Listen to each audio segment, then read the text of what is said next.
Yes, money. Hey. Ah, ah.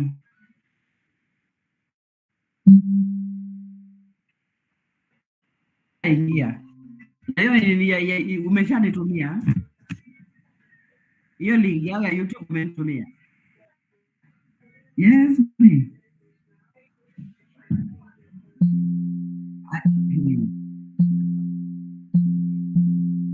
Hey. Okay. Na hii nayo. Ni sawa. Sijui kama itaniruhusu kushare screen. Umeshanitumia. Inakaa funny. Hiyo ni sublimia not active. Kama hii ya kushare hii is not active. Hebu nitoke niingie tena. I think network yangu ama nini. Yaani ingia full ingali nazunguka zunguka. Na hii nayo. Ni sawa. Sijui kama itaniruhusu kushare screen. Umeshanitumia. Inakaa funny. Hiyo ni sublimia not active. Kama hii ya kushare hii is not active. Hebu nitoke niingie tena. I think network yangu ama nini. Yaani ingia full ingali nazunguka zunguka. Na hii nayo. Ni sawa. Sijui kama itaniruhusu kushare screen. Umeshanitumia. Inakaa funny. Hiyo ni sublimia not active. Kama hii ya kushare hii is not active. Hebu nitoke niingie tena. I think network yangu ama nini. Yaani ingia full ingali nazunguka zunguka. Na hii nayo. Ni sawa. Usitoa hapo. Na kwa nini nakaa hivi? I can't share. Oh, imekuja sasa, wacha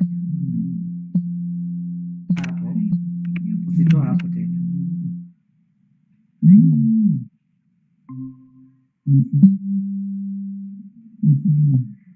Usitoa hapo.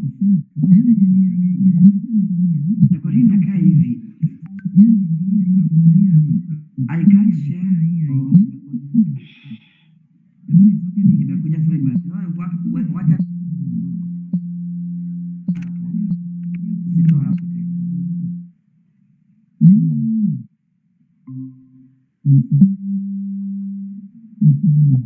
Usitoa hapo.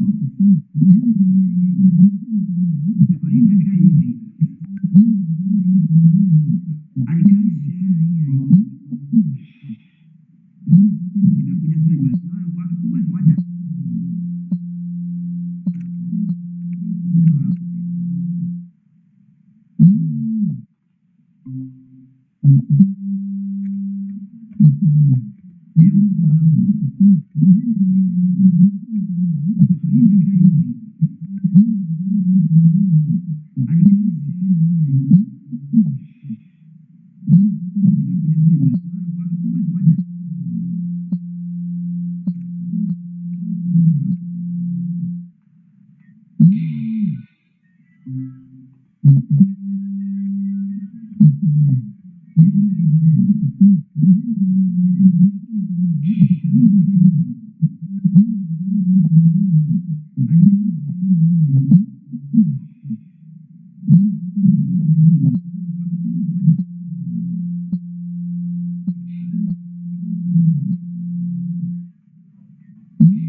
yes. Let me see.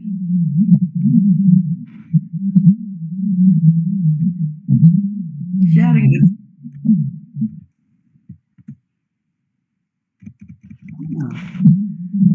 It's better.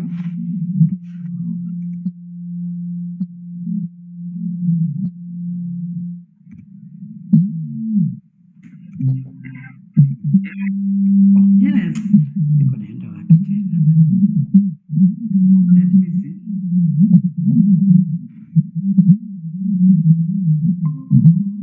Sharing this.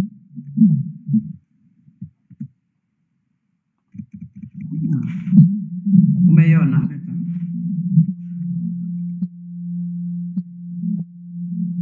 Okay, thank you. So I'm sending you that thing in the email. Yes. Iko naenda wapi tena? Let me see.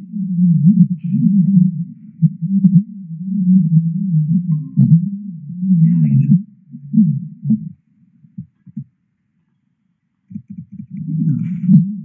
Umeiona?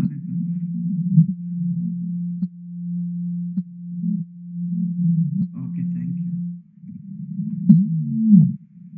So I'm sending you that thing in the email. Yes.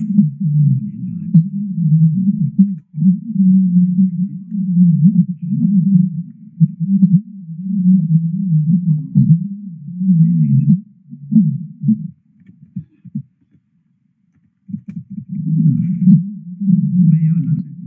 Waambiwe aenda aimbishie hiyo redio yake mbali. Mimi niko naingia class. So I'm sending you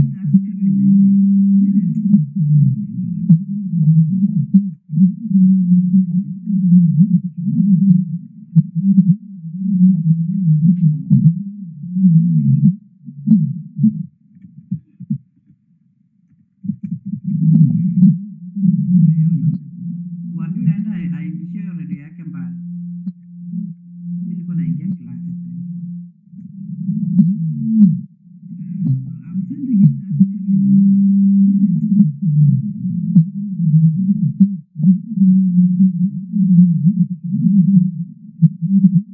Yes, Bonnie. Yes, Bonnie.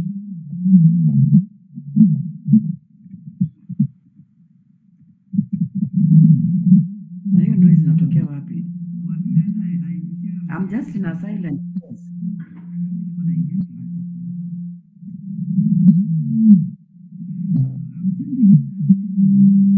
Nyingi.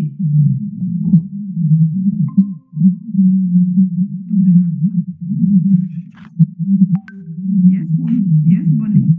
Na noise imepungua.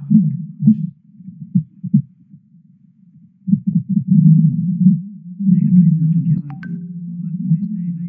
I'm just in a silent. Imagine hata nimezima TV niko tu peke yangu. Ama ni kwa sababu niko karibu na barabara.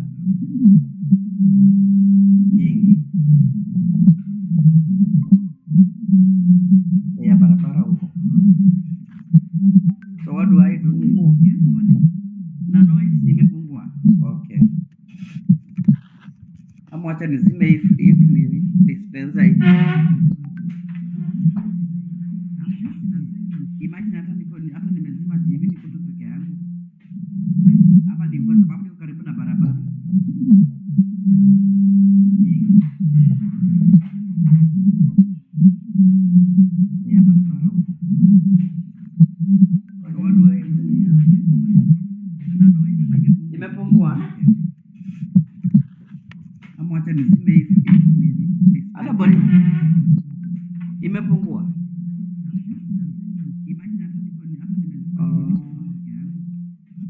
Nimefikiria hapa kwa sababu nilikuwa natumia same extension na freezer maybe ndio nafanya.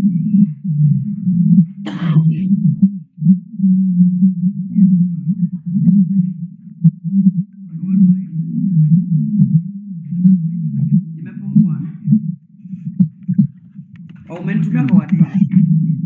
Hata Bonnie. Okay, sawa. Imepungua.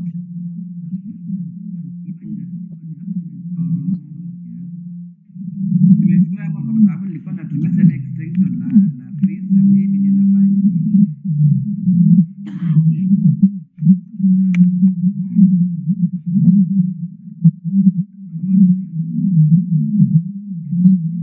Imepungua. Oh, umenitumia kwa WhatsApp. Imepungua.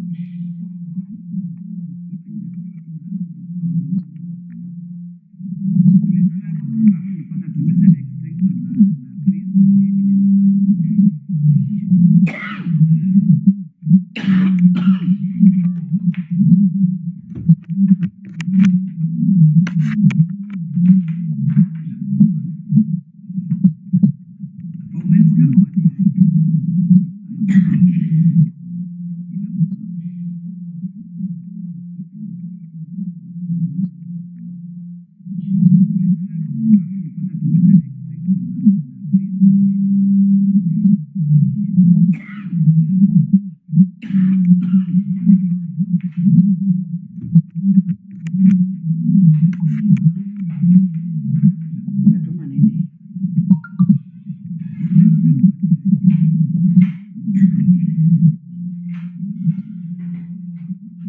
Podcast end. Umetuma nini?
Fei, hebu tokeni nje tafadhali. Tokeni nje na mfunge huu mlango.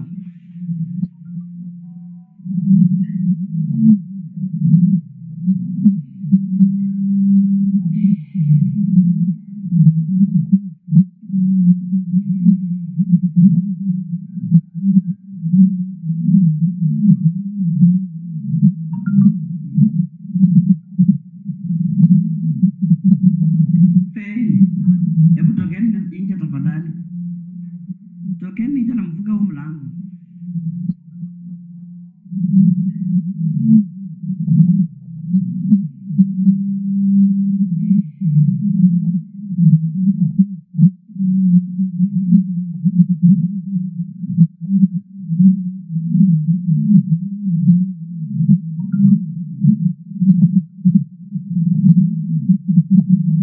Fei, hebu tokeni nje tafadhali.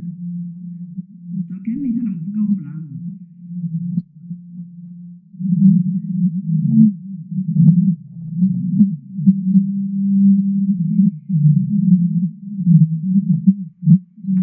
Ala boni, wanaingia ingia.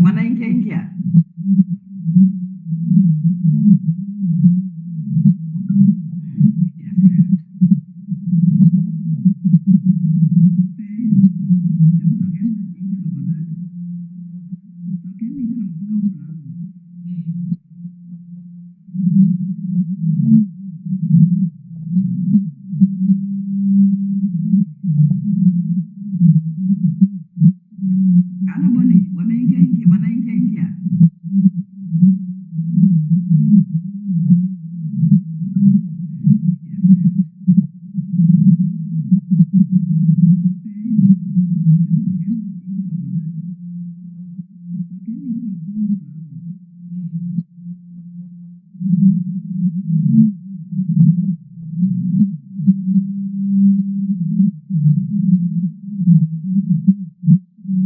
Ala boni, wanaingia ingia.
Hello, Bonnie.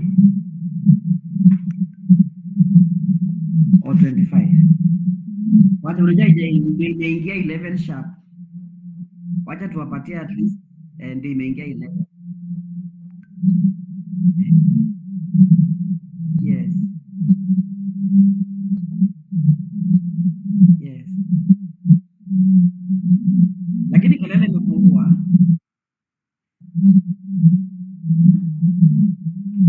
Hello, Bonnie. Or 25. Wacha unajua kwa sababu mimi niko na vile nimezima kila kitu. Wacha tuwapatie at least ndio imeingia 11.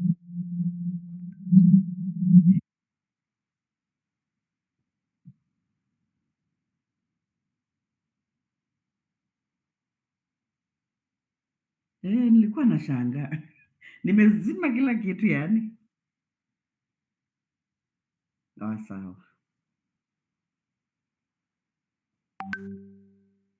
Mm.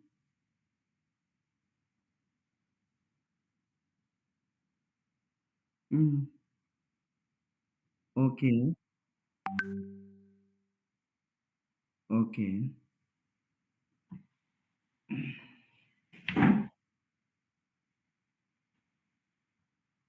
It's okay.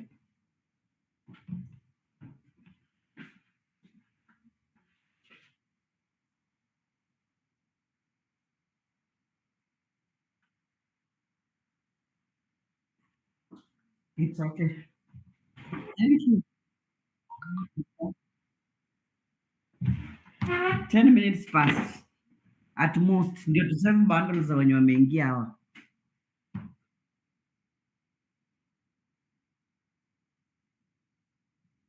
Okay.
Hey.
Good morning.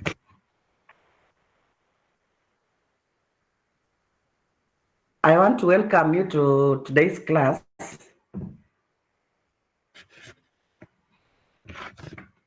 Maybe before we start our class, I need to make some announcements. We have our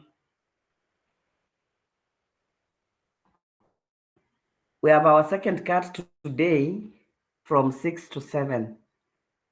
So kindly advise all students to attempt the cut between 6 and 7 p.m. So I hope you'll also be able to communicate to your colleagues so that they attempt the second cut. The cut is out of 10 marks. So kindly make sure you have good network before you start attempting the cut so that you don't have problems in submitting or maybe having missing mark or being closed out of the cut. So that's what I wanted to everyone to know. So I want to start off with our lecture today. We are going to look at exceptional development. This is normally our last topic on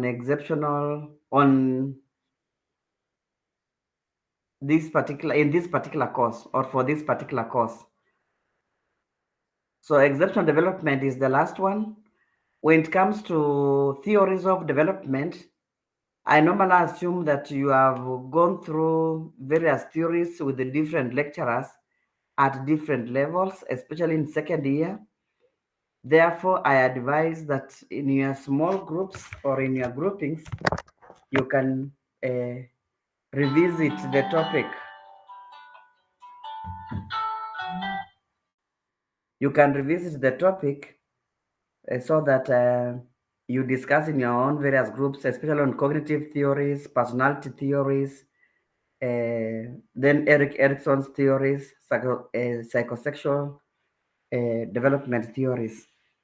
However, I also want to believe that for every topic that I've given you notes on, I've highlighted on relevant theories that normally explain about that particular aspect of development.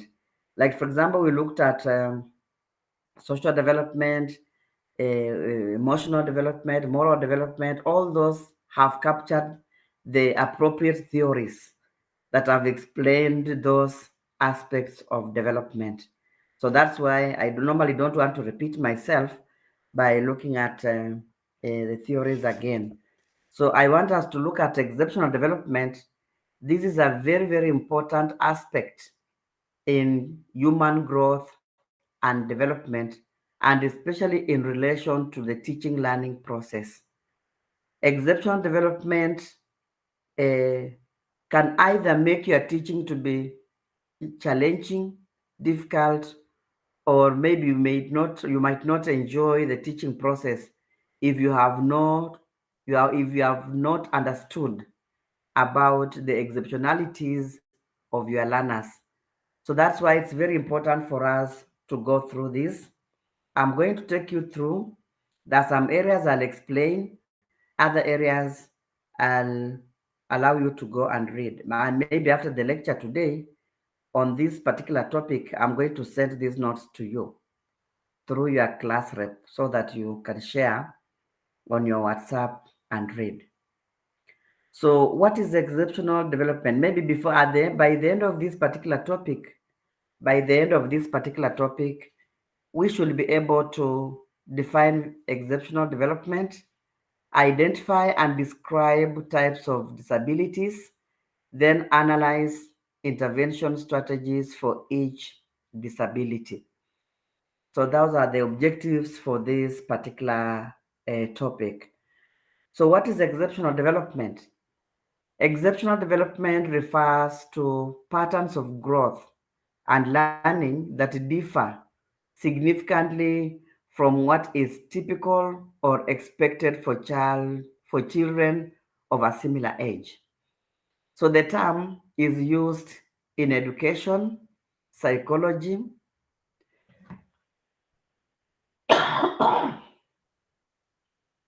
and child development to describe both above average and below average developmental trajectories.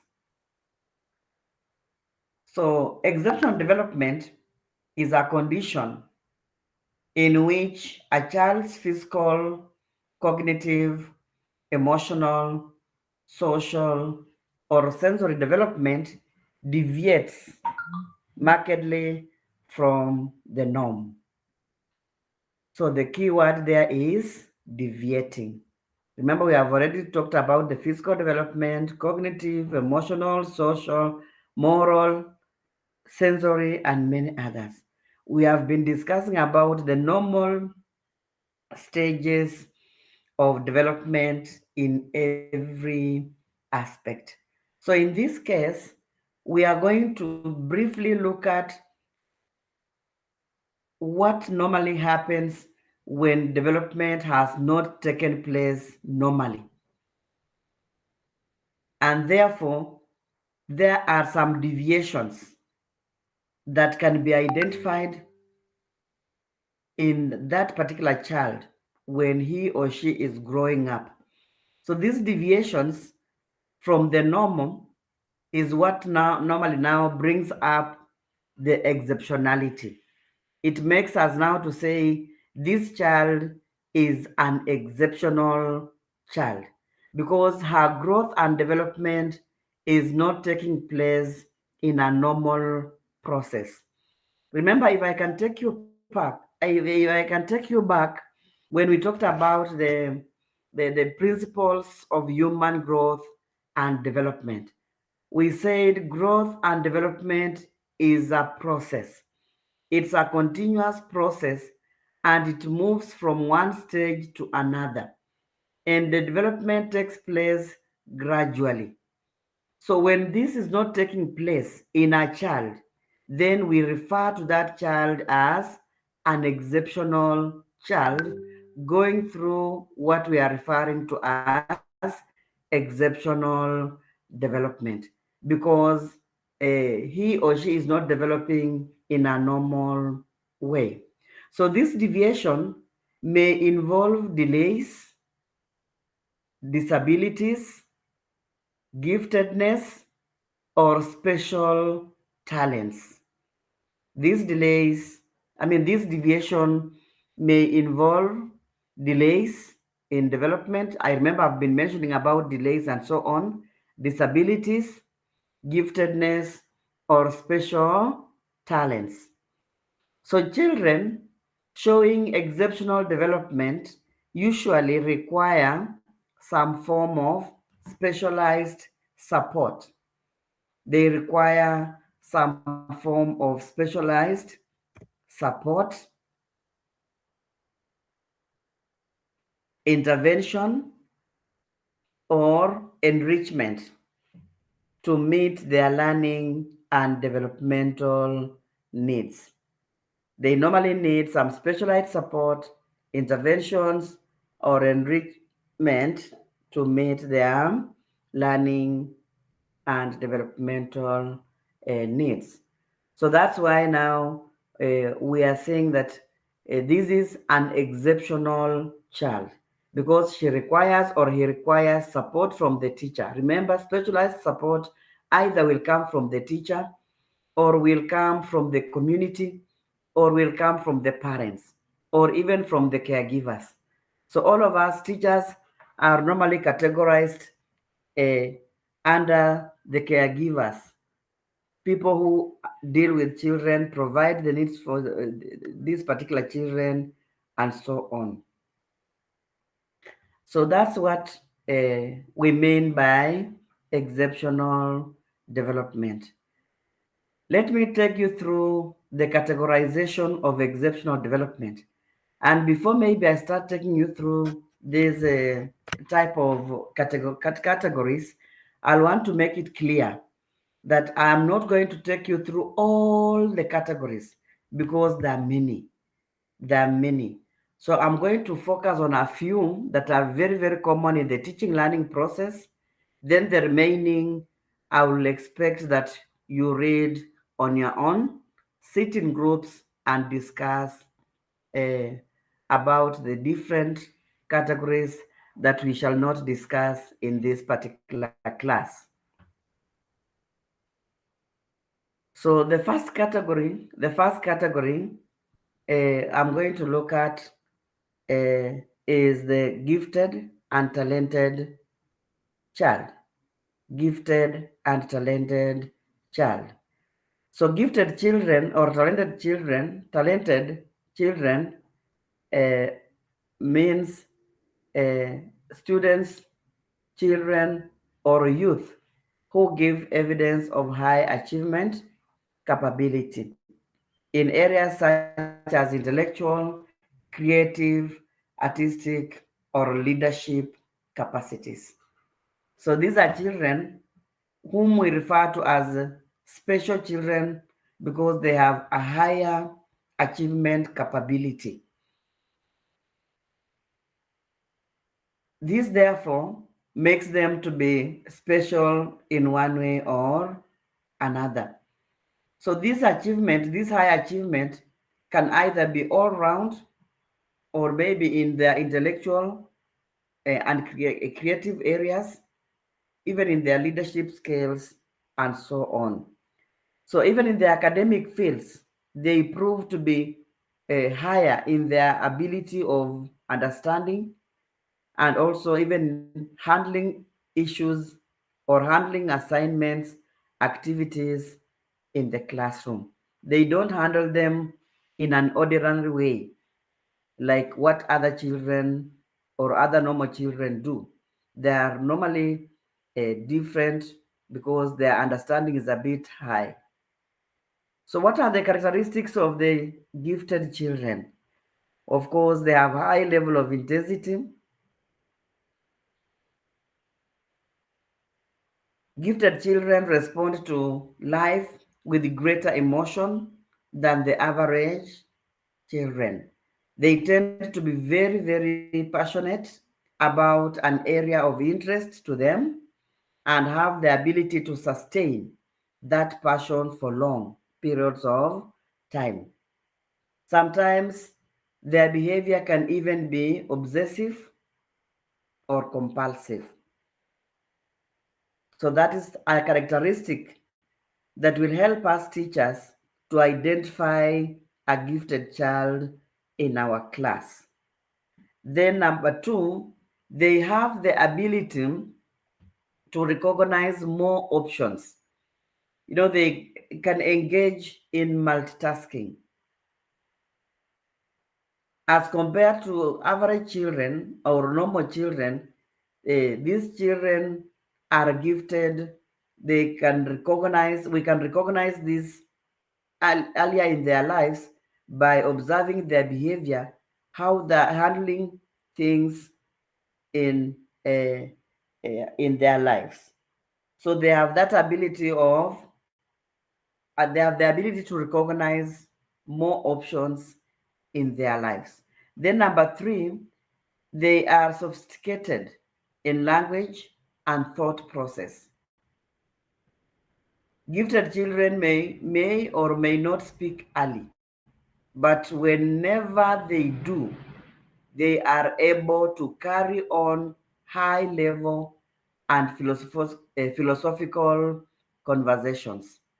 As a result, they tend to work on they tend they tend to want to hang around older children and adults because they are looking for an intellectual match. So what we are trying to say here is that sometimes they may not uh, speak early or talk early, or they may talk early, but whenever they talk, they carry it on a high level of understanding. And therefore, even they don't match with the children of their own age. That's why we are saying that they want now to look for even older children so that they can match them, they can have same interests and communicate in the same way. So, what are we trying to say? These children are sophisticated in their language and they don't match children of their own age. Then, number three, they're perfectionists. If you want to identify a gifted child, they always have that ability to understand and do something in a more perfect manner. They like perfectionism. They like perfectionism, which sometimes even lead to frustrations in their lives. Because when they want to do things in a perfect way and things are not working the way they want, they'll always feel frustrated. This is because, as we said earlier, there is no human being that is perfect. So if the child, for example, wants the teacher to teach him in a perfect way, yet the teacher maybe has his own weaknesses. Remember, we have talked about emotional imbalances, emotional management, social problems, maybe physical problems. Maybe the teacher has a problem with his emotional state, depending on the background, where maybe he was brought up, also depending on the training. Like for example, we have some who have not attended this course at all. They're just busy doing their own things. We have been having students attending the class just a quarter, yet we are supposed to have 1,500. So when we are going through these teachings and we are learning how to handle children in our classes, and somebody is not in this particular class, definitely they might have challenges handling such children. So in the process, because these children want a perfect teacher, they might feel frustrated and might not be able to fit well in the classroom. So they suffer from that. That's a characteristic you have to check in your students, so that if you identify such, we can maybe categorize that child to be a gifted child. Then they also enjoy learning rapidly. They enjoy learning rapidly. They don't like learning things and repeating themselves, or maybe the teacher coming in repeating and repeating and repeating. They want to learn and move. And even they learn ahead of the teacher. They don't wait for the teacher. Once you give them a course outline, or you give them a syllabus, and you tell them these are the topics you are going to learn, they will always learn ahead of the teacher. So, and they enjoy doing it. Then they have a perseverance. So when it comes to pursuing their passions, gifted children stick to it. When it comes to pursuing their passions, they stick to it, and they will want to demonstrate a sustained passion to figure out something in their lives. So whenever they have an interest in doing something, they will always keep to it. They don't give up very fast. That's what I mean. They don't give up very fast in their ambitions. So they also have depth of perception. Gifted children see the world in a different way. They have an unusual perspective on life and experiences, and sense earlier than the average child. They also dislike repeating or practicing something they already know. They don't like repeating something. They will want to do something and move on to the next, and so on. Now, what are the challenges of this kind of children?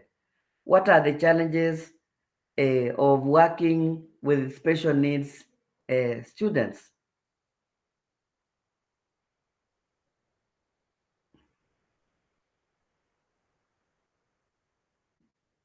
So compared to most other professions, the burnout rate for special needs teachers is extremely high. Approximately 50% of special education teachers leave their jobs within just a few years. So teaching these children is difficult, stressful, and sometimes can make it frustrating to the teacher. That's a challenge the teacher on the side of the teacher. The teacher feels frustrated, the teacher experiences some difficulties, and they also experience some stressful situations in their career. So that way, they don't enjoy the teaching as a profession. And because of that, most of them don't stay long in this particular career. So the learning characteristics of these children, I've said they learn things earlier than others. They maturely expresses self. They prefer to study in areas which are differently or or where there are new skills. They also have a high degree of originality in written and oral skills. They also they also have seldom discouraged by failures, especially when I remember we have talked about perfectionism. If they find that they're not meeting their expectations, they feel frustrated. Then also adapting to the learning situation might also be a challenge to them because they want an environment that allows them to explore and learn new things every day. And they're very sensitive to their environment, especially in the learning environment. They're very, very sensitive. If they're not well handled by the teacher, they feel frustrated and can easily give up or break out of school. So, problems faced by children who are gifted. What are the problems faced by children who are gifted?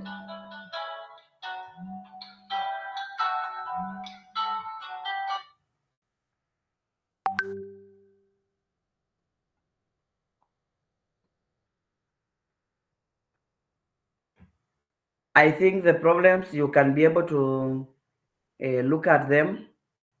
I think I'll give you this for you to be able to read.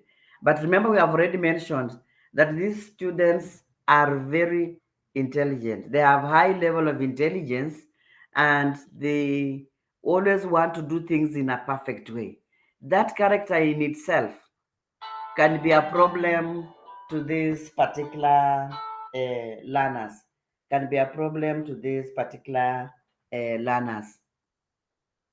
So just a minute, please. Just a minute.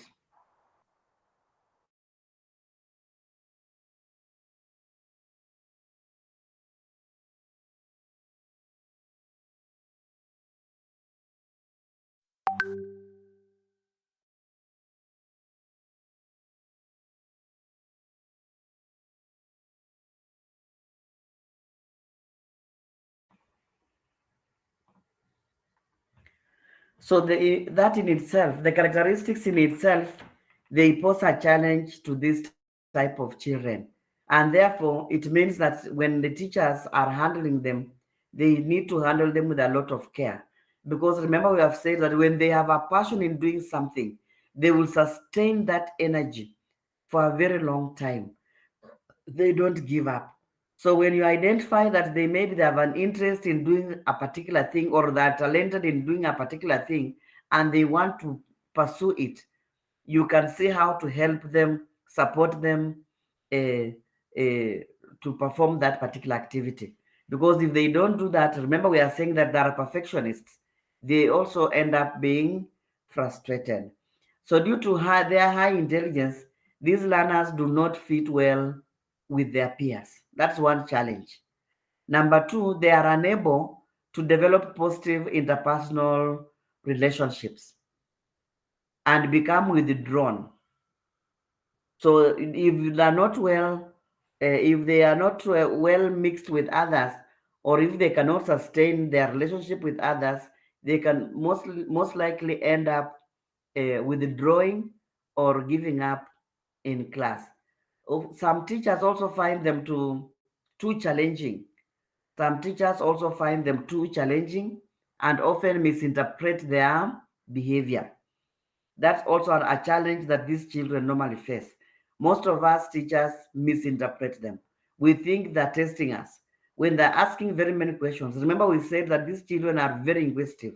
They are very ambitious, they are very optimistic, and they're proactive.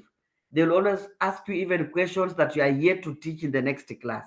You have planned to teach in the next class, and the learner is asking now. He wants an explanation. So when they do such, teachers tend to misinterpret them and also now look at them as maybe stubborn children or maybe children who want to test their intelligence, and at the end of the day they hate them. So that's why we are learning this, so that we don't be these type of teachers. Whenever we identify such type of children, we automatically know that these should be gifted or talented children. Then what next? What am I supposed to do to manage this child in my class so that we don't end up misinterpreting them? That is the purpose of learning this particular information. Children who are gifted also and talented may also engage in some behavior in class. This may be because the child finds class work and other activities meant for their age group to be easy. They find work that has been given by the teacher to be very easy, and therefore they end up engaging in other behaviors that might not please the teacher. For example, making noise. Maybe they finish that before you finish the question, they have already finished. They raise their hands, you mark their books, then they start making noise. So you need to engage these children because remember that their thinking or intellectual ability is above their peers. So they don't move at the same pace. They don't move at the same pace. So that's why sometimes they can engage in some behaviors that are annoying the teacher.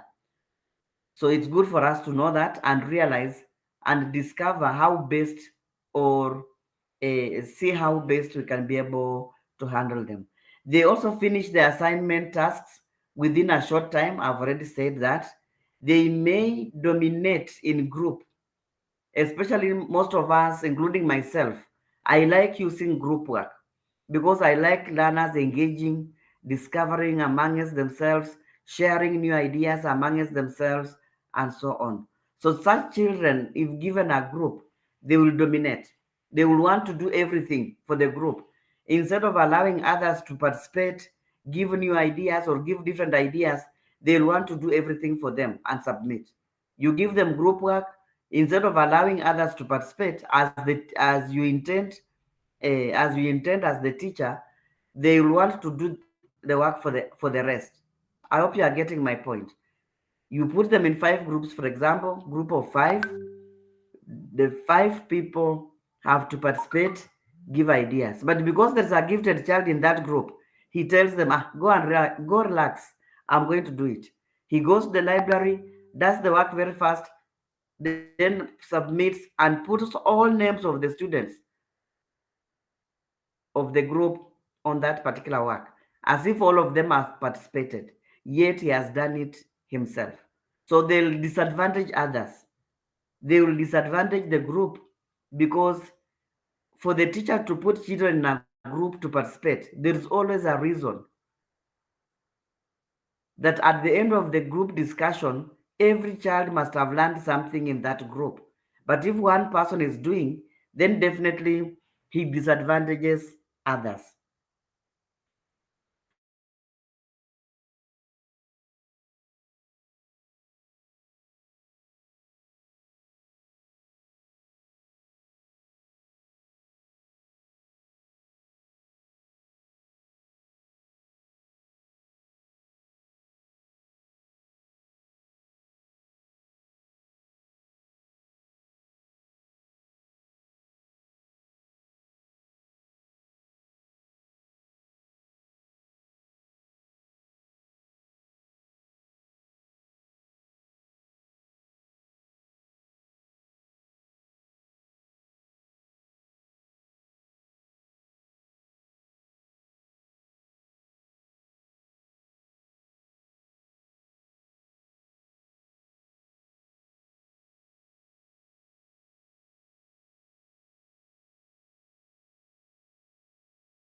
allowing them to interact with others, allowing them to interact with others.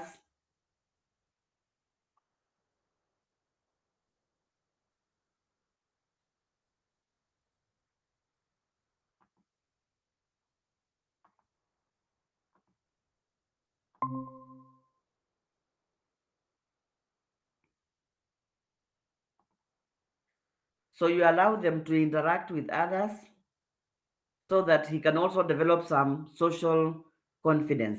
Remember, we have said if he doesn't successfully have interpersonal relationships, sometimes it can make them be lonely. It can make them to be lonely and withdrawn. So that's why it's important for the teacher to develop or enrich the social confidence of the child. Avoid imposing and expectations and demands that are beyond the child's level of ability. Sometimes, as teachers, when we realize that children have this advantage or have higher intellectual ability, we tend now to give them to do everything. I've seen even teachers who tell such children to teach the class on their behalf. They keep themselves off and they engage the child to teach for them. That is very wrong. You give them demands that are beyond their ability. So it's not good for us to misuse such kind of children in our classes. It's good to avoid that. Then avoid also having negative attitudes towards the child. So with this information, with this knowledge and skills, we don't expect you to leave this university and start behaving that some like a teacher who has never learned this kind of knowledge or in this kind of course of human growth and development, and more specifically, exceptional development. Once you have the knowledge, you know that these are the type of children I can have in my class, then definitely you have no reason to develop a negative attitude towards the child. After you have identified the child, you will be able to see how best you can handle this particular child by creating a conducive environment, an environment that is acceptable, receptive, an environment that is loving, supportive environment, and so on. So this will help you not to develop a negative attitude. Also engage the child in class. When you know that you give a task that is easy to his peers, it might be easy for him, but the task is not easy for his peers. So as the peers are struggling to do it, maybe he has already finished and he starts engaging in malpractices. So what you do, you can also give him a challenging task. You give him an extra challenging task that will keep him busy, and he might spend the same time that others will spend doing the other assignment. He might also spend equally the same time to address that particular task that you have given him. So that way you'll be able to manage this child as a teacher. Then lastly, reinforce the child positively. I know you have learned about reinforcement, different types of reinforcement, how to give positive reinforcement, and how to give negative reinforcement. You have also learned about motivation, different types of motivations, how you can motivate children in your class, and so on. So for that, this particular child, you can provide that reinforcement. And the reinforcement has to be positive because we need to encourage them to to continue working hard instead of making them withdraw. So that's like how what those are the qualities of a teacher who can teach these children in a more positive way. So there are many other points that you might discuss in your group and also add them to these ones that I've given you. Then we have interventions to educate of intervention education of gifted and talented children. I think I've already said that. Of course, generally we can separate schools. If we have these special children, it's good to separate schools. Ability grouping, I've already told you how to group them. Acceleration, giving them extra tasks to do. I've already talked about the enrichment of their social experiences and so on. So I've also explained the way it is done. I'm going to share these notes with you so that you can read. I'm going to share these notes with you. So, what are the causes of giftedness? Causes of giftedness.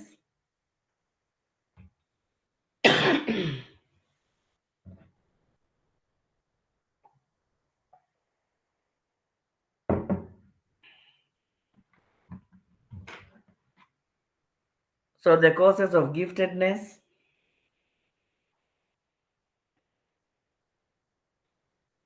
we have hereditary factors. Children can inherit intellectual abilities from their parents, and therefore we have nothing to do about it. They inherit from their parents. Then there are biological factors, of course, nutritional and neurological factors that can also influence giftedness. Environmental factors, uh, whatever giftedness or talent one may have cannot be materialized or put into use without the active assistance, support, and opportunities provided by the environment. So remember last time when we were talking about the principles of growth and development, we said the hereditary factors have to interact with the environment to produce a mature person in a particular activity. So the environment plays a very big role. A child can be born with giftedness, but if not well handled in the environment, he'll end up missing or losing out because he'll feel frustrated, withdrawn, and might end up uh, not behaving like a gifted child. So the environment plays a very big role in that. Then I think those are the three factors: hereditary, biological factors, and environment. The three influences a giftedness. So identification of gifted and talented children, I think I said children can be identified using multiple criteria, for example, evaluation, keen observations. You can observe keenly the way this child interacts with his peers, the way he participates in class, the way he answers questions in class. You look at his leadership qualities, communication skills. Remember, we said they're very good in communication. You also evaluate that. Then you can be able to identify such kind of children. And the information can also be provided by the parents. Information can also be provided for by the parents or any other person who interacts with him or her. So I think these are things we can be able to read on our own. Other information you can read on your own. Administration of achievement tests, administration of specific tests can also help us identify gifted children. Even administration of intelligence tests like IQ, testing their IQ, can also help us identify gifted children. So apart from gifted children, we also have children with learning disabilities or learning problems. Children with learning disabilities or learning problems. Now, these ones, the ones that we have been explaining, we have said that above average, they have high level of intellectual ability and so on. So these ones now are the opposite. They have now the low intellectual abilities. They have the low intellectual abilities. So a learning disability is a disorder that inhibits, the key word there is inhibits the ability to process and retain information. These are disability that inhibits the ability of the child to process and retain information. So learning disabilities are due to genetic or or neurological factors that alter brain functioning in a manner which affects one or more cognitive processes related to learning. So these processing problems can interfere with the learning basic skills such as reading, writing, and mathematics.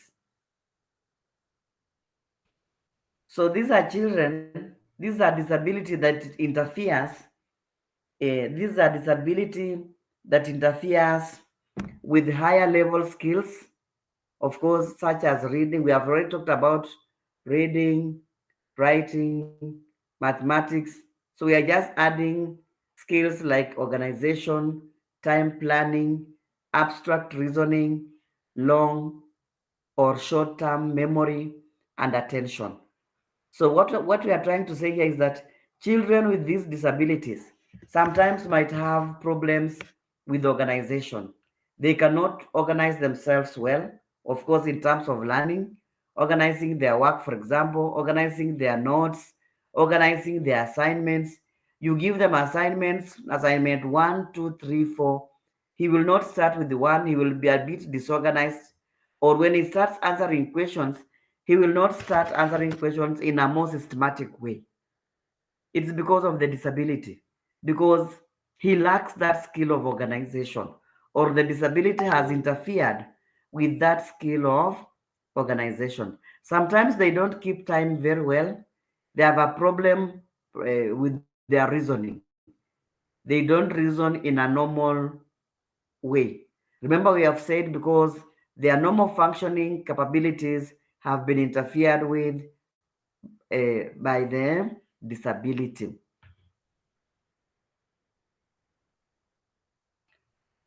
So it's important, I've said something here, it's important to realize that learning disabilities can affect an individual's life beyond academics.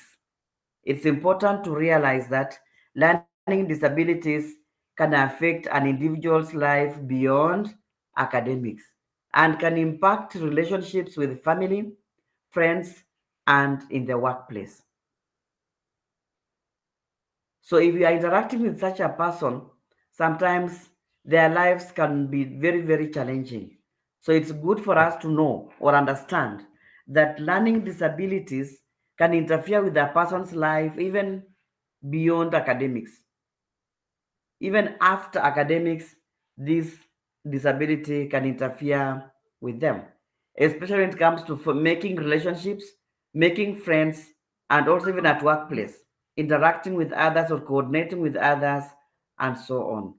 So learning disabilities are also connected to processing deficits.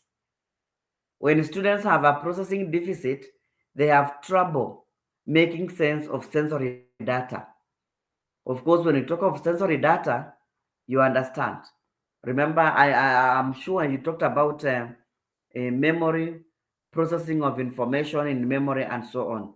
So we have sensory information, short-term memory, then we have long-term memory, and so on. So this deficit also can interfere with the way the brain maybe gets information from the input and interferes with it as we get it from the environment.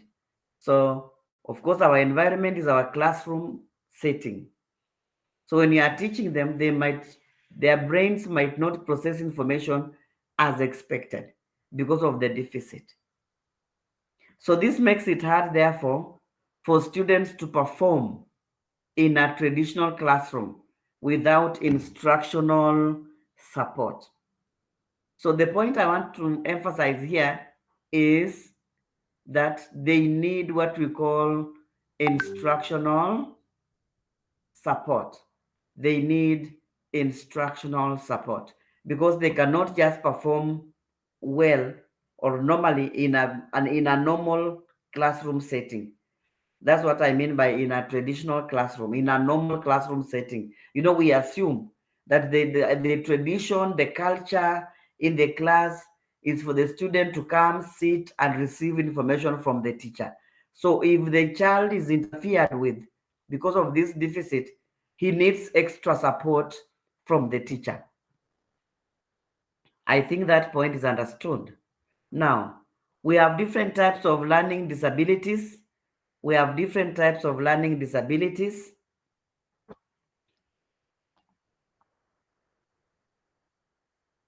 So we have dysgraphia. Dysgraphia is a specific learning disability that affects a person's handwriting ability and fine motor skills.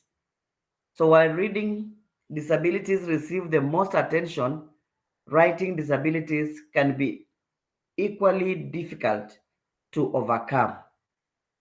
So these are children who have problems with the writing, uh, handwriting. They cannot write as as taught by the teacher. They cannot write well. Even it comes to because their movement skills, the motor skills are affected. Their motor skills, remember when we talk of motor skills, we are referring to the skills of movement skills. For example, hand movement. They might not even move their hands swiftly to allow them write as expected because of the disability. Then we also have, what have I said here?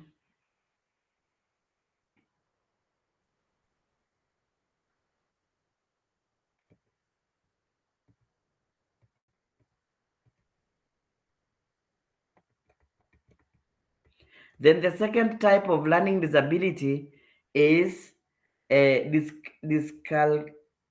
Dyscalculia. Dyscalculia is the second type of learning disability that we might also interact with in our classes. This is a specific learning disability that affects a person's ability to understand numbers and learn with, I mean, not with, and learn maths. A specific learning disability that affects a person's ability to understand numbers and learn maths.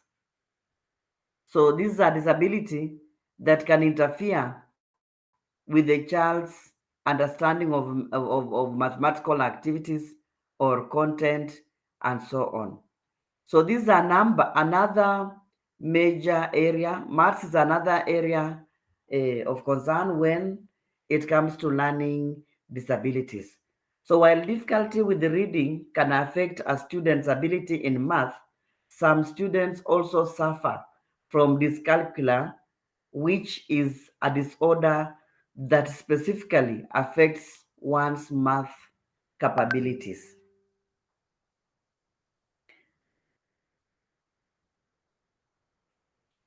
So this calcula can range from an inability to order numbers correctly and extend to limited strategies for problem solving.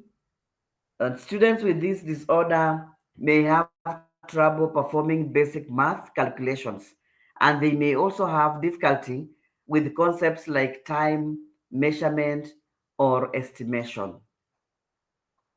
Then another learning disability that you need to know is attention deficit hyperactivity disorder, ADHD. Attention deficit hyperactivity disorder has affected more than 6.4 million children at some point. So while there is some debate as to whether or not attention disability is a learning disability in the most technical sense, there is no doubt that it is a common learning impediment. Of course, I mean there is that people are still doing research on it. They're still trying to find out, is it a learning disability or a different type of disability? But as they do that, already it has proved that it's a common learning disability. Attention uh, deficit hyperactivity disorder definitely affects learning process.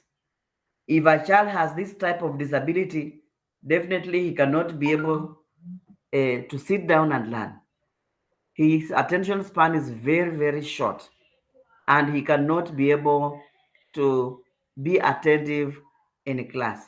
So, in that sense, it automatically interferes with the concentration of this particular child, and therefore influences or leads to what we call learning impediment. So, it's a disability that we need to know as teachers and be able to identify such children in our classes. Dyslexia is also another learning disability that affects reading and related language-based processing skills. So dyslexia is perhaps the best known learning disability. It is a learning disorder that impedes the student's ability to read and comprehend a text. I hope you have come across such children who cannot read a text and comprehend completely. Even if you gave them time to read it 10 times, they'll still not understand anything. That one means that this is a child suffering from a learning disability called dyslexia. So it's good for us to identify such children in our classes and be able to see how best we can help them, uh, or we can create a conducive environment for them, or maybe when we are preparing for our learning instructions, we can give them a special case, a special needs case, so that we do what we call individualized learning, so that we don't group them in in groups. We can teach them in groups, yes, but we have a program, an individualized program that can assist them to catch up with others as they move ahead of them. These ones can also be given some extra tuition to catch up with others. Then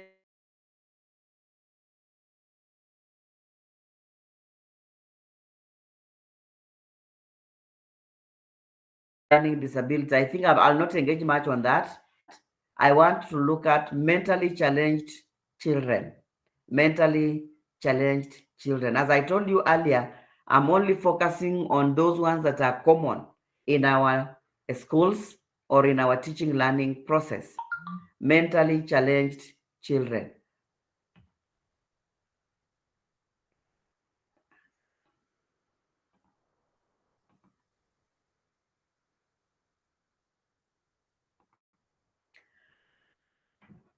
So children who are mentally challenged or handicapped uh,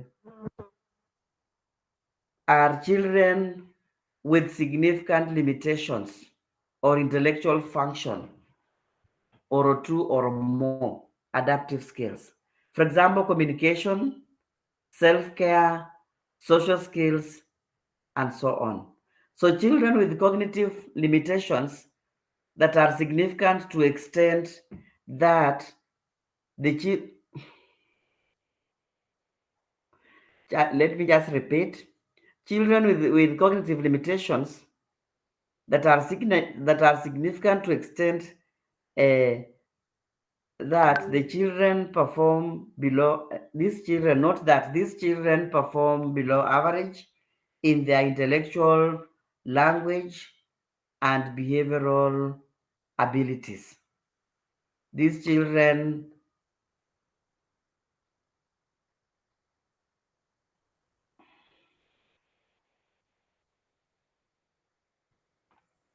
are insignificant to an extent that's significant to an extent that they perform they perform below average.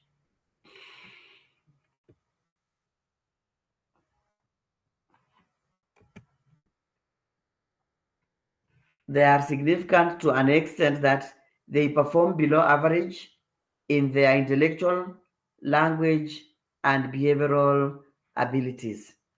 So they may have also some delayed milestones in their intellectual language, even in their motor skills. Remember, when it comes to learning, we always emphasize on cognitive, motor skills, and we also emphasize on language. So because we cannot learn, learning cannot take place without language. Language must be understood by the learner and the teacher at the same time so that we can be able to enhance the learning process. So these are some of the disabilities. Mentally challenged, handicapped children have the following characteristics. You can be able to identify them using various characteristics. For example, check their communication skills, check on their sensory information or motor skills, check on their toilet and socialization skills. You can also look at the academic skills. Are they able to perform well in class? As at school, age doesn't develop basic academic skills. So these are children who, as we have said, might have problems understanding in class, might have even problems reading and comprehending what they read. So these are issues that can help us identify such kind of children. They also have poor reasoning and judgment. They have poor reasoning and judgment. So we need to also give, as we give instructions, we need to be very, very clear with what we want them to do. Otherwise, they have a problem with them reasoning and judgment. You ask them a question to do something, they will not reason in a proper way. So they also have poor socialization skills. This one normally cuts across all disabilities. Poor socialization or poor interpersonal skills. All these cut across all disabilities in children. So you'll always get this. So this cannot be the only point to determine you identify a child in a particular disability because it cuts across all the exceptionalities. So we have different categories of children with mental handicaps or mental disability. We have middle educable handicapped, meaning that these are children who may not show big differences in performance compared to average children. They can be educated with a regular classroom. They have difficulties emanate at school age, especially when learning starts. You cannot identify these disabilities before school. That's what this statement means. Before they go to school, you'll just know that they are very normal children. And that's why we are saying that they are educable. You can educate them because you can identify this weakness in them when they go to school. That's the time you discover, these children are slow, or this child is slow in maybe writing, he's slow in thinking, his thinking processes, reasoning, and so on. But they are educable. Then they are educable, meaning that they can learn in a normal or traditional class. They can learn in a normal or traditional class. They can benefit from vocational skills to become self-reliant. They can also they can be found in regular classrooms, as I've already mentioned, and become independent in life. These are middle level intellectual, mentally handicapped children. Then moderate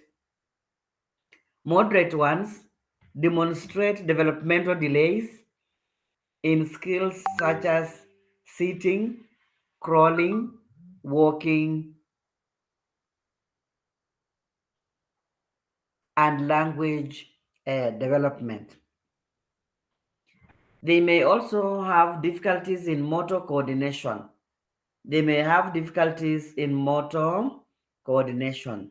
They show gaps in performance with average performing child, and the gap widens with age beyond class 2. They also include the Down syndrome.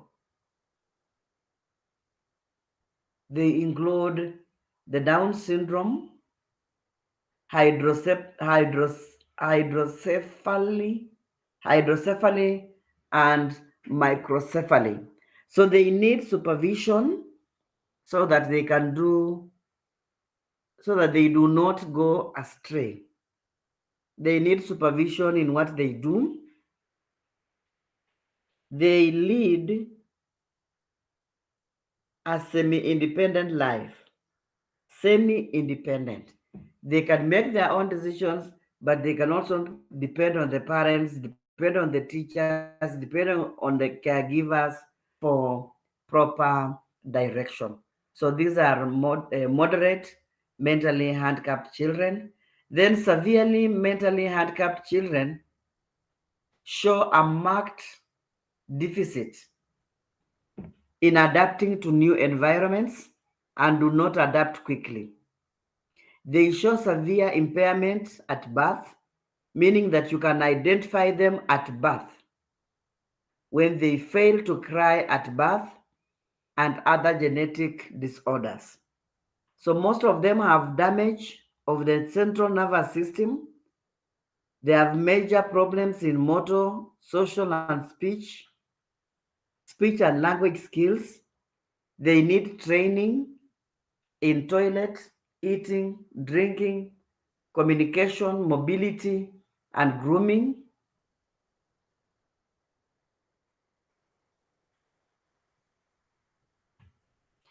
They also they also require supervision throughout their life, and some may not survive to adulthood. So problems associated with the mental impairment, of course, I've already mentioned some. Inability to feed well, inability to dress well, inability to wash, inability to take self to the toilet. Remember, we have said they need supervision throughout. They they're not able to choose the right foods to eat. That's why they need to be guided always on what to eat. They always need to be guided on which kind of dress they should put on, and so on.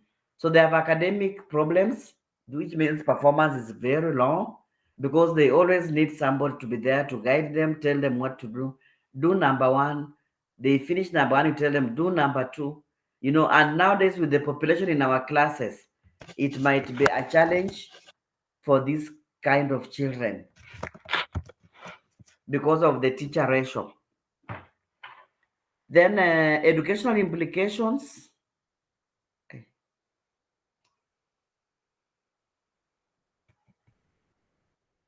Educational implications, of course, from the above characteristics, you can easily get the educational implications.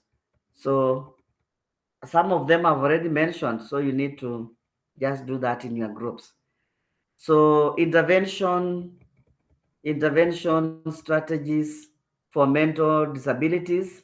Of course, we are talking of methods and techniques you can use to modify the problem a child may have. Remember, as you do that, as you are coming up with these disabilities, remember we have looked at the different types of mental disabilities or handicaps.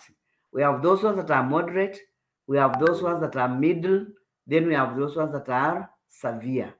So for the middle ones, we said they can just learn in a normal class like any other child. For the moderate and severe ones, those are the ones we can also struggle to come up with the strategies that can help them normalize in their learning. So we need to teach skills that will enable them to be, one, socially competent. Remember, we are talking about teaching skills. The key word there is teaching the skills that will help them. Give them, equip them with the skills that will help them through teaching. We teach them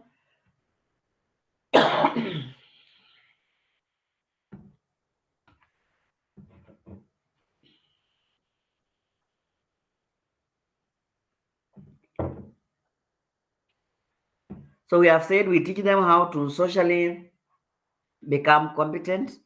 Of course, socially competent person can make friends, can have interpersonal relationships, can function in groups, can do the group discussions with others without any problem, can lead others and can be led by others.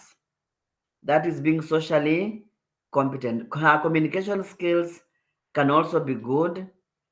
Teach them how to communicate well, because communication can only be effective if you put your point straight and others understand it. If they don't understand what you are saying, then definitely it will lead to communication breakdown, and therefore socialization might be a problem, because responses or feedbacks might differ from the expected feedback. So that's why communication also is very, very important. Personality, personally adequate, teaching them to moderate or change in their personalities. Remember, we have told you that these children, they have a problem maybe with a lot of skills. So for them to improve in their personality, the teacher can also teach them skills that can help them improve in their personality. Personality can be improved, personality can be adjusted. Of course, when we talk of personality, we are talking of personal behaviors of the child, the way he behaves in and outside class can be adjusted. Then academically functional, we teach them to be academically functional. Remember, we say that we have been told that these are some of children that are very disorganized. They don't know how to manage their time. Some have a problem with communication, reading skills, and so on. So the teacher can also focus on their academic functioning so that you take them through step by step, topic after topic, so that they can be able to grasp what you are teaching them. So that's what you need to do. I think the rest you read on your own. What are the causes of mental disability? What are the causes of mental disability? Of course, genetical, we cannot miss that factor. We have prenatal causes, as we learned earlier, the causes of human growth and development. I took you through the prenatal causes, maternal nutritional deficiency, umbilical cord strangulation, use of drugs and alcohol, cigarettes during a pregnancy, fetal alcohol syndrome is cluster of abnormalities which can also influence that. Then maternal injuries during pregnancy, infectious diseases, rhesus factor, accidents, poisonous substance, exposure to X-rays, and so on. So those are some of the causes of mental retardation. Sometimes mental disability can also be referred to as mental retardation. So it's good for us to know that. It can also be referred to as mental retardation.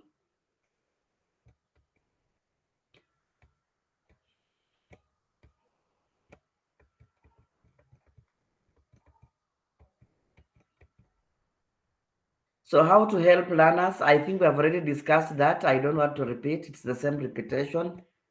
I'm sure those points are going to repeat themselves. I don't want to repeat it.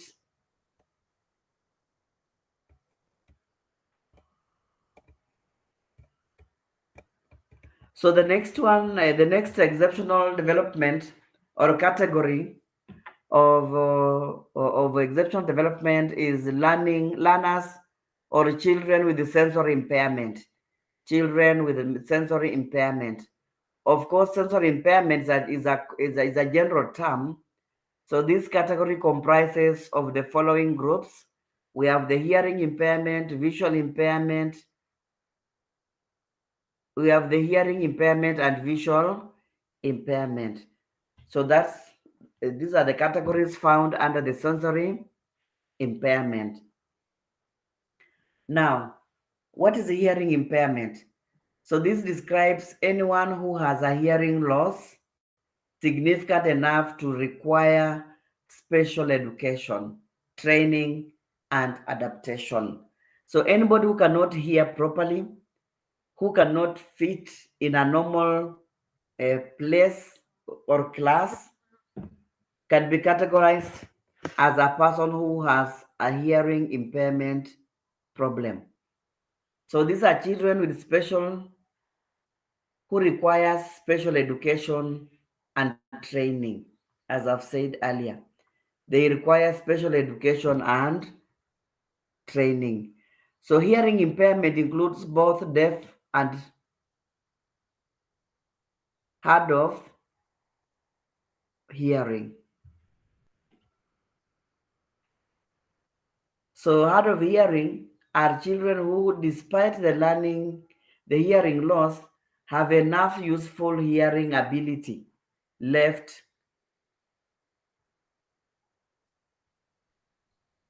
to them. That is residual hearing. Characteristics of learners with the hard of hearing, they caps the ear in the direction of sound, hear strange noise in the ears, they pain and itching in the ears, shouting when talking, speaking very swiftly, giving incorrect and irrelevant answers.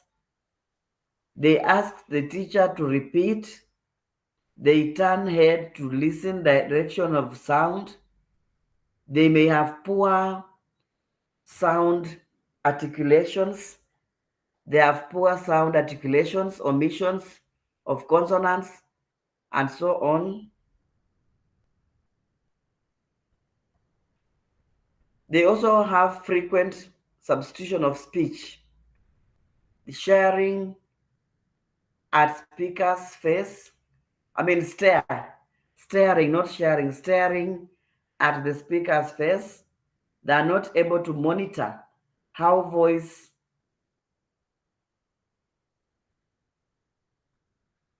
hence may speak loudly.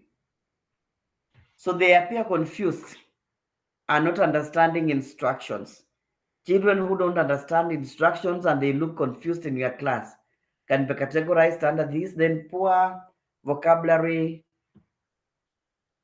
in relation to age and culture. Then those ones that are have a hearing problem of deaf, they are deaf, which means it's a profound hearing loss. The child is totally deaf. He cannot hear any spoken language. So of course, this one is a special child who is characterized by the following. They fail to acquire language completely. They must be taught how to speak and listen. They must be taught how to speak and listen. They also have a speech flow problem that lacks the normal rhythm, stress, and intonation. And lastly, they may be assisted to communicate using sign language.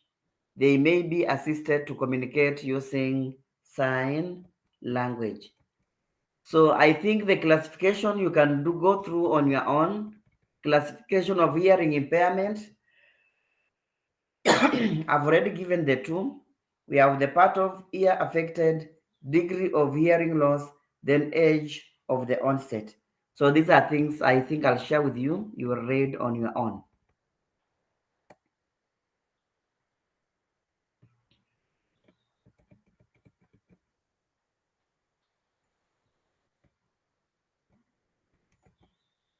What are the possible causes? What are the possible causes? What are the possible causes of hearing impairment? What are the possible causes of hearing impairment? Of course, they're not different from the ones that I've already given above. They're not different from the ones that I've given above. So kindly allow me move because I don't want to repeat myself.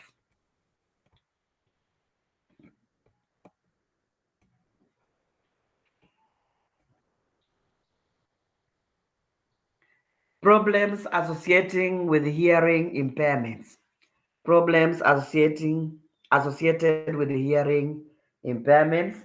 They're just like the characteristics that I've given you. Inability to communicate, may be isolated by others. These kind of children will be isolated by others because they cannot communicate. Sometimes they become angry when they do not understand what others are doing or saying.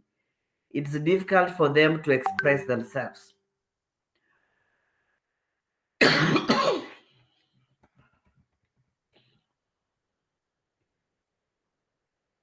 I've given you some of the prevention of hearing impairment in case of immunization. We need to immunization such children. For us to prevent children from this kind of disability, we need to ensure that all of them are immunized against rubella to reduce congenital infections. They should also be immunized. Let me just say generally immunization. They need to be immunized against related diseases that lead to hearing impairment. They should also avoid excessive noise exposure, especially when they're still young. We have children, people who have children in their houses, and this might also even affect us, teachers. You have a child in the house, a very young child who has just been born, but you are using a lot of noise when it comes to music. Maybe there are some who stay behind posho mills. You stay behind or next to the posho mill, and you have a young child. You have a child who has just been born, an infant in your house. Definitely, it will lead to such kind of hearing impairment. So we need to avoid such places. Avoid noisy places. Avoid if you stay around a very noisy place and you have a child, move away from that place. That's one way of preventing such kind of impairments. Pregnant mothers should attend all the prenatal clinics. Pregnant mothers should attend all the prenatal clinics. Give birth in hospitals. Don't risk giving birth at home. This can also be one way of preventing such impairments. So early intervention and its importance to children with hearing impairment. Just to add on what I've said, early intervention services for infants and toddlers are family-centered and are designated to help children stay on schedule with his or her speech, language, and communication skills. Enhance your understanding of your child's hearing and spatial communication. I think I've already told you uh, those intervention strategies. Remember, the intervention strategies are aimed at supporting the child. They are aimed at supporting the child. Supporting the child either to prevent him from being, to preventing, to prevent him from hearing impairment, or to help him improve. So you have to keep track. Those uh, immunizations are very, very important. Clinics are very, very important. Even when giving birth, very, very important. Where you are staying, make sure you don't stay in a noisy place. And if you have a hoofer in your house, maybe a TV, make sure that the sound is very, very low so that we prevent our children developing such kind of impairments.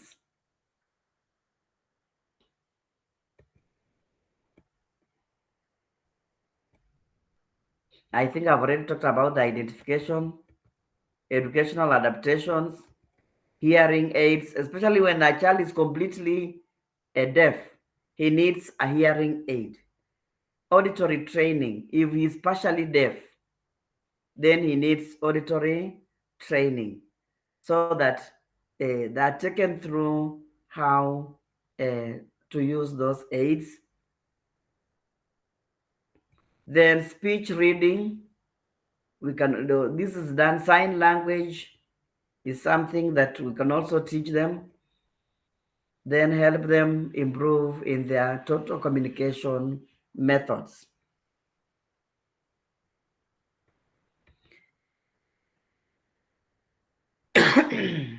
So as teachers, maybe just to be brief on that, as teachers, one, you need to identify the type of sensory impairment, and more specifically, hearing impairment. Is it partial? Is it deaf? If it's completely deaf, of course, you will refer the child to the special school.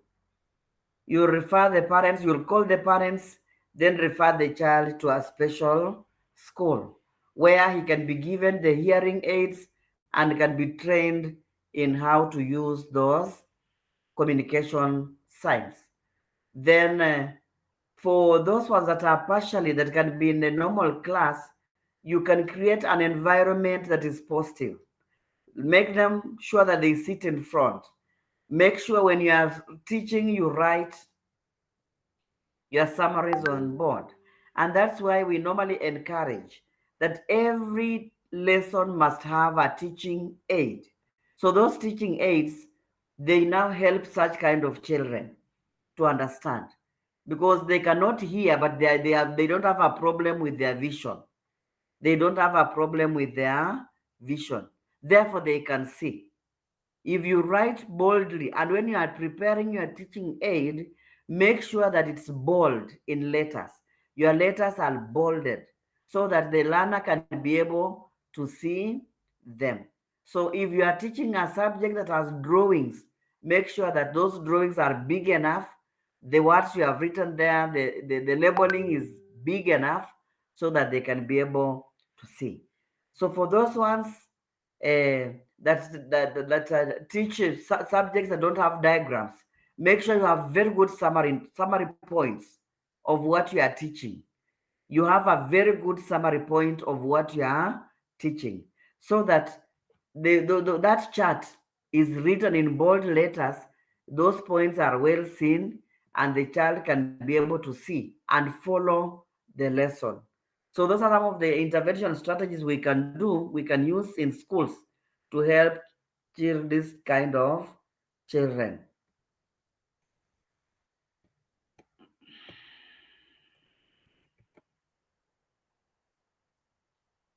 So the rest, I think you will read on your own. I'm going to share these notes with you. You can read on your own the other points that have been listed here. Then number B, apart from hearing impairment as a sensory impairment, we have the learners with the visual impairment. Visual impairment now deals with the eyes. The other one was auditory. It was dealing with the ears. They cannot hear either partially or completely. While this one, either the child cannot see, or cannot see completely, or can see partially.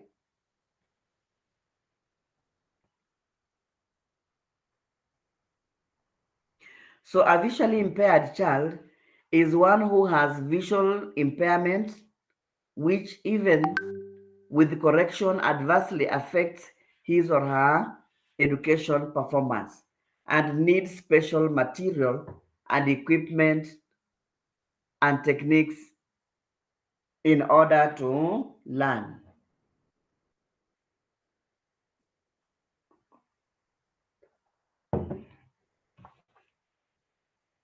So these children are classified in three major categories.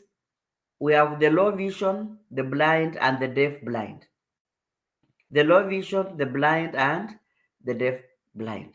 So the low vision are children who can only see objects or materials which are very close to them, at most 2 meters away. Children should wear eyeglasses or optical aids to help them be able to see.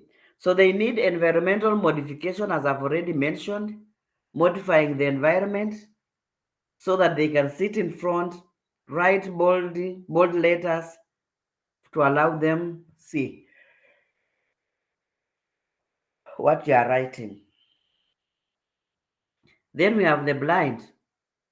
These ones totally lost their sense of vision and are unable to tell the difference.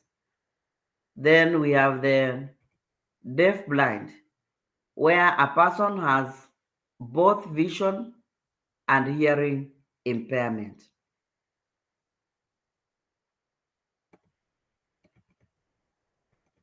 So other categories, I think you'll read on your own. Other categories, you'll be able to read on your own. So let's look at the causes of visual impairment. Causes of visual impairment.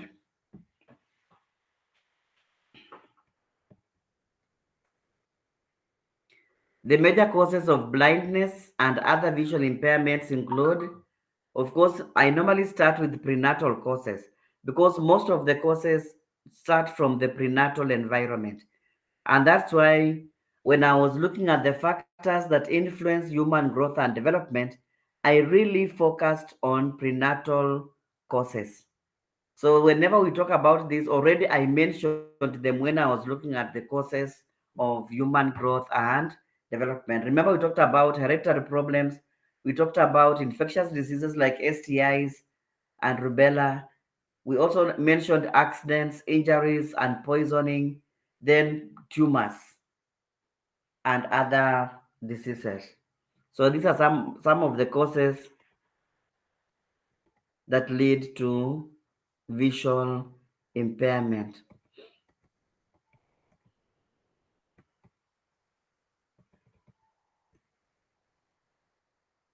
How can we prevent? How can we prevent, especially when it comes to that point of accidents, that point of diseases of STIs?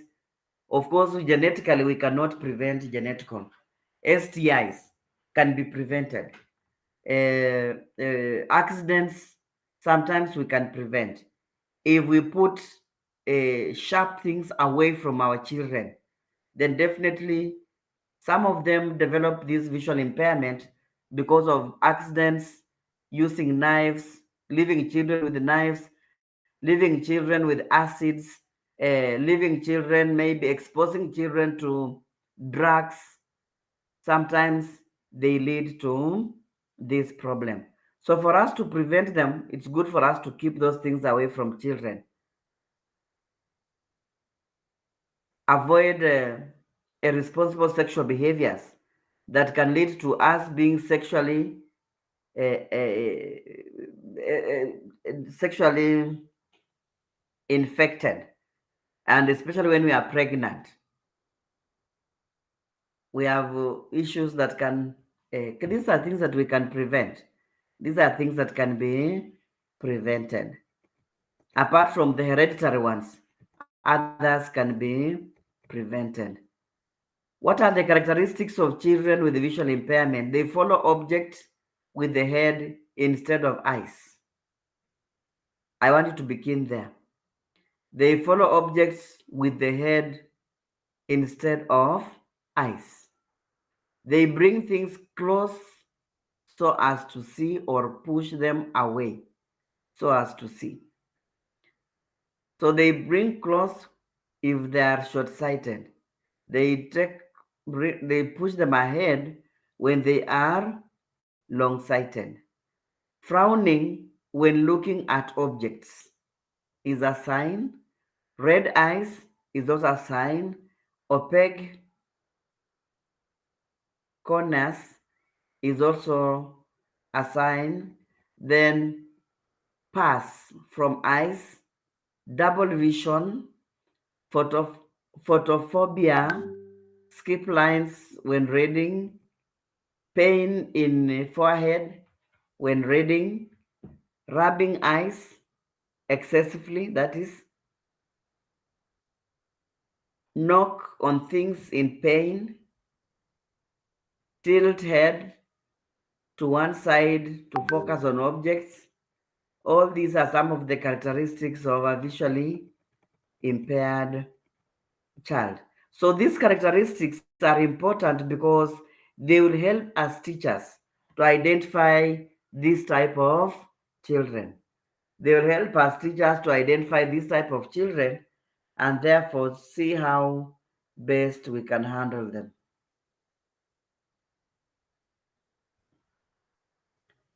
So intervention strategies, these are things you can read on your own because they're already listed there.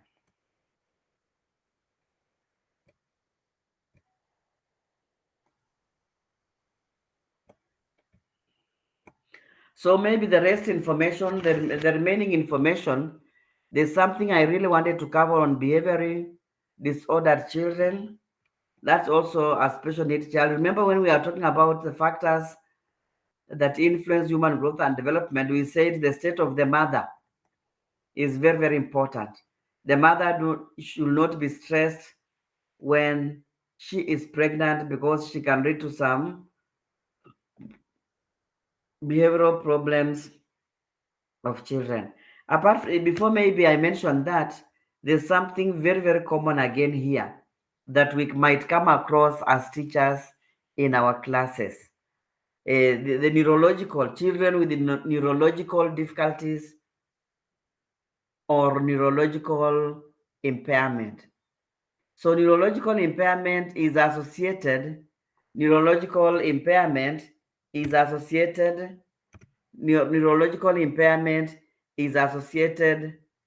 with the nervous system.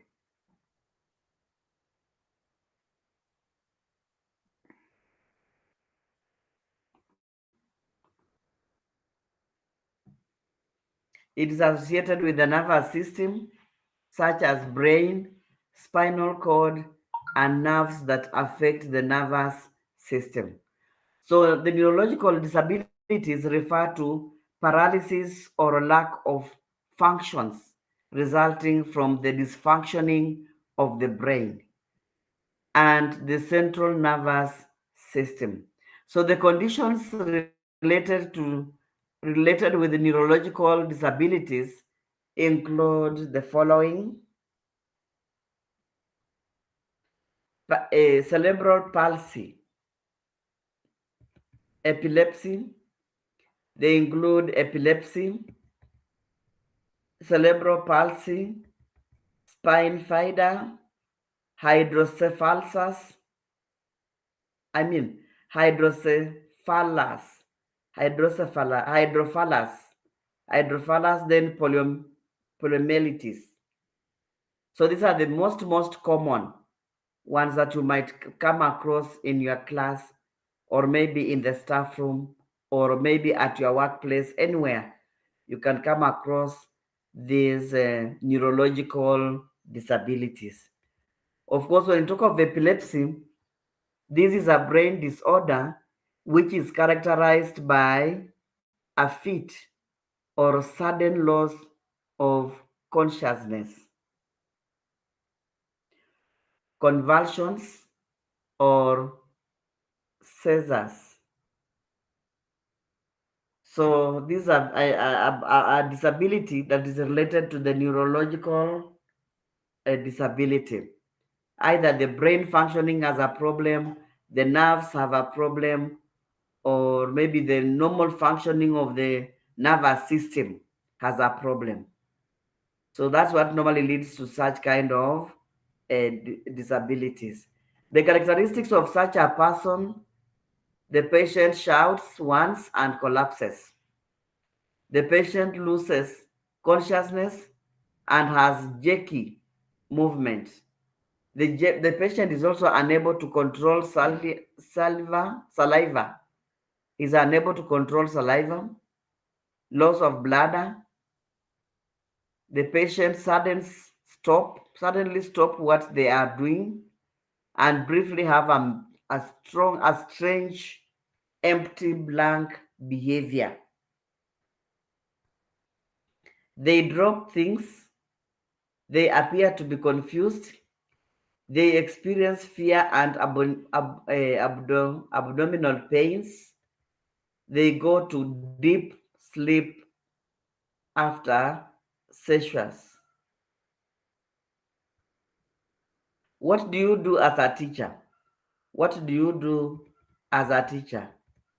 What do you do as a teacher? Remain calm to avoid other learners from emotional damage. Remain calm to avoid, sorry, to avoid other learners from emotional damage.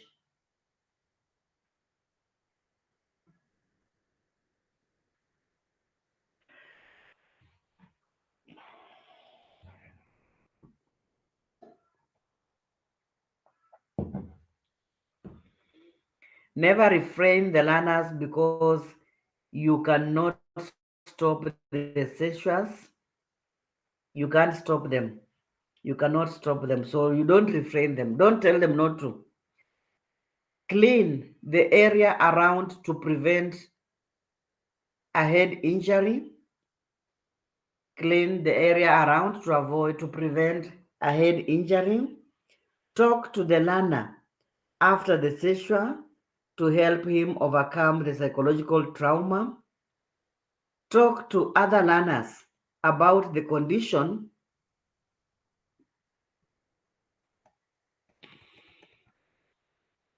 Talk to other learners about the condition not being contagious. Refer the learner for medication. Refer the learner for medication. Do not call a doctor unless the attack is followed by another seizure. Do not force anything between the teeth. However, place a soft handkerchief.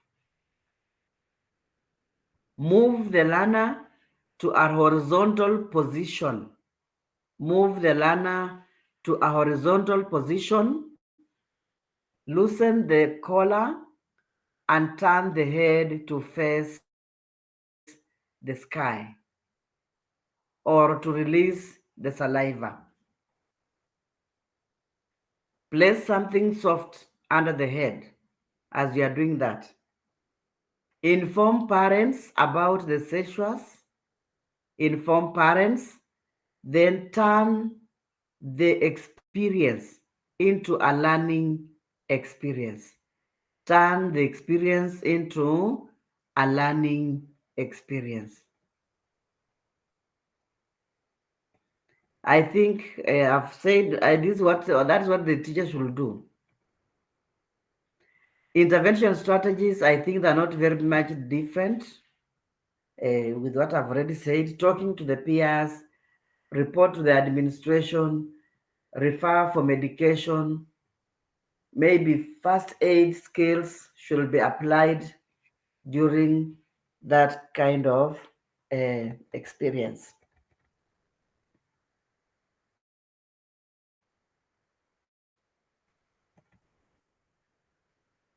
So I think the rest you can be able to read on your own. I'm going to share this with you.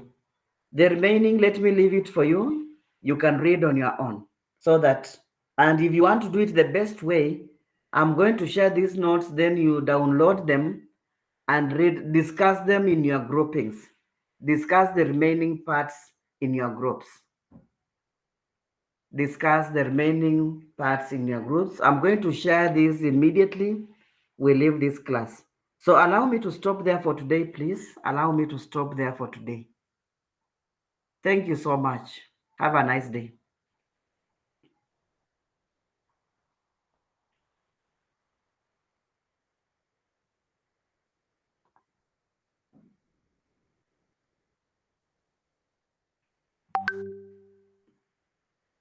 So our cut is at 6 to 7 p.m. Kindly remember that our cut is today at 6 to 7 p.m. Thank you so much.